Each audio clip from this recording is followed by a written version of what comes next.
going on, savages? It's your boy Jason Cristo, the plant-based king. Listen, today, guys, really interesting topic. I really want to get out today, savages. We're talking about the plant wall. Now, this is something that you probably never heard of before, but it's a way for you to conceptualize what's happening when you start inviting more plant-based foods into your diet. Can really help you to reduce chronic diseases, really get in the zone, and really spike and improve your health. Guys, if you guys like this stuff, you guys like these videos, if they're helping you out, don't forget to hit that subscribe button down below. Don't forget to share it with your friends, share it with your people. I'm definitely thinking that something like this can really help out a lot of people. So I'm gonna see you guys in the video. Let's just get into this one, guys.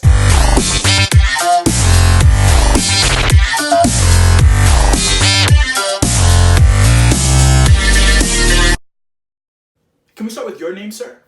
My name's Meat and Potatoes. I don't do this shit. I don't do this plant-based stuff that you're talking about, bro, and I don't care. Okay, first things I need you to do is fix your do-rag here. That's just the style. Second thing I need you to do is to pay attention. You're going to learn a lot. So what I really want to get into right now is I want to get into how we can use plant-based foods as a defense wall. Now, before I get into this, before you put up your defense wall, I really want to tell you at the end of the day, please hear me out. Now, when it comes to meat, dairy, processed foods and things like that, if we look at the studies and we look at the literature, there might be a lot of polarization, and people might say, yeah, but my meat is grass-fed, my meat isn't grass-fed, my meat comes from here, my dairy consumption comes from here, so it's healthy for me, right?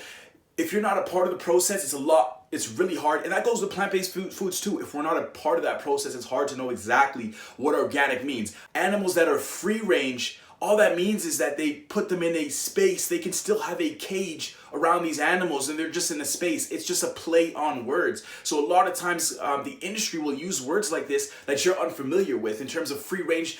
As a consumer, they know you're gonna buy it. They're gonna buy into what they're telling you at the end of the day, right? My thing is to give you a perspective and you can make a decision on your own. Another thing you need to take into account as well is when we look at the literature, there's a huge polarization between people that say meat is good for you, people that say meat is bad for you, right? So you got to decipher between which one makes sense for you. And if you're somebody that's trying to avoid disease and you're somebody that's trying to get healthy, one way to look at this is to think about plant-based foods. You see these guns, bro? You see these guns, bro? Talking about broccoli and plants? Bro, this is all meat, baby. Meat, potato, and steak, baby. You know what it is. Well, break them. That's what it is, baby. Listen. Hey, man, I need you to listen, man. You're going to want to hear this. Because there's very, very few studies that argue that plant-based foods are good for you. And that's something that we could probably agree on. Bro, and I don't care. So we know when we consume plant-based foods, it's doing something for our body. We don't have to decipher between the polarization between whether or not it's good for you and whether or not it's bad for you. Let's get into what the plant wall is. Now, when we think of how our society lives, fast-paced, drugs, alcohol, if you're partying, we're likely drinking a lot of processed drinks, eating a lot of processed foods, and this is something that we're likely consuming on a day-to-day basis for the majority of us. Now, what ends up happening is your body has a defense wall. Now, this wall gets built up by things like plant-based foods that have a lot of phytonutrients in them, isoflavones in them, vitamin C's in them, a lot of micronutrients and minerals that are designed to build this defensive wall for you. So anytime you're consuming too many processed foods or too much meat, too much dairy, you're hitting this wall. Now, if you're somebody who is freakish by nature and the only bad food that you're consuming is maybe some meat, this might not have any effect on you at all. Let's just be clear. But we live in a society where that's not the case. A lot of us are drinking alcohol, we're eating meat, we're consuming dairy, we're overly stressed, we have high anxiety levels. Now, all of these together create a fist that's constantly hitting that defensive wall. Now, I see what you're saying. Okay. Now, if you're unable to rebuild that defensive wall with the right foods, to build that with the right plant-based foods, cruciferous vegetables, the right, lowering stress levels, meditation. If you're not able to build it with your weapons like that and your protective base like that, then what's going to happen is eventually that fist is going to come in with all of those other weapons and smash your wall down. Now, what ends up happening when your wall gets smashed down is those chronic diseases are lying right out front your wall. So you got things like type 2 diabetes, obesity, heart disease, high blood pressure, and all of these things are just waiting to attack you from the other side of the wall. So what ends up happening is this is exactly what happens because we're not building up our defensive walls. We're not building it brick by brick, but what ends up happening is we're tearing it down every single day. Now, one hit to that wall isn't going to do anything, but over time, we're talking 5 years, 10 years, 15 years, eventually that wall is going to get hit so much that it's broken down. It's going to take those protective-based foods, that protective-based lifestyle, to start building those up again. Again, things like meditation, eating the right foods, lowering stress levels, increasing the right energy, drinking water, reducing meat, reducing dairy, reducing drug consumption, or eliminating drug consumption. So really important to know what the plant wall is.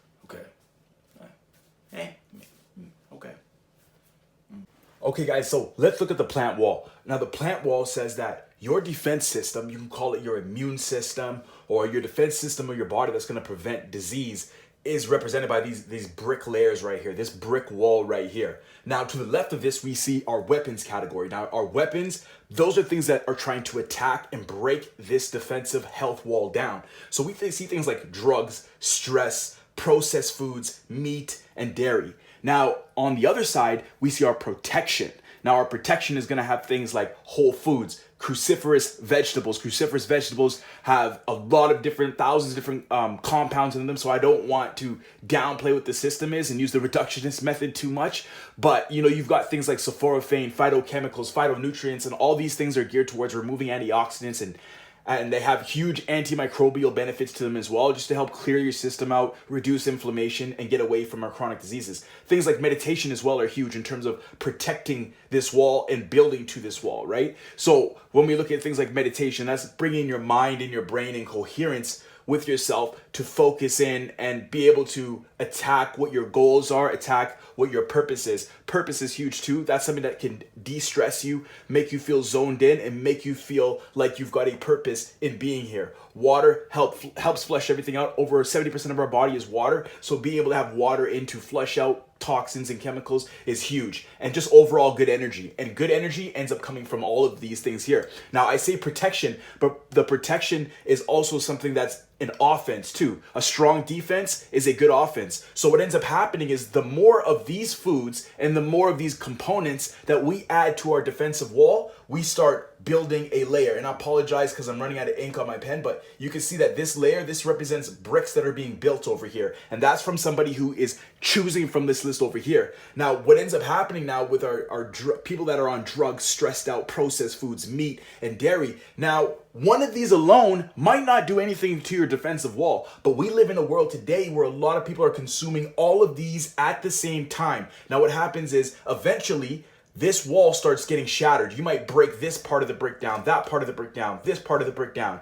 Now, over time, that's why we say chronic diseases, because usually chronic diseases occur over time. They're degenerative, meaning that your cells start breaking down in your body and stop functioning properly. Inflammation, all these things, that's how we get these. Now, chronic diseases are waiting right outside of your defensive wall. So if you're somebody who's continually consuming foods like this or consuming a lifestyle like this, you are going and directly damaging this, and your defensive wall is taking a direct hit from every single angle. Again, one of these might not hurt it, but we live in a world where, if we're being honest with ourselves, we're doing a lot of these things all at the same time. And so as soon as this defensive wall comes down, we can start adding to start stacking the wall, but we're starting from scratch. So it might take a little longer to do it. But what ends up happening is we leave ourselves open to all of these chronic diseases as soon as this wall goes down from these weapons over here.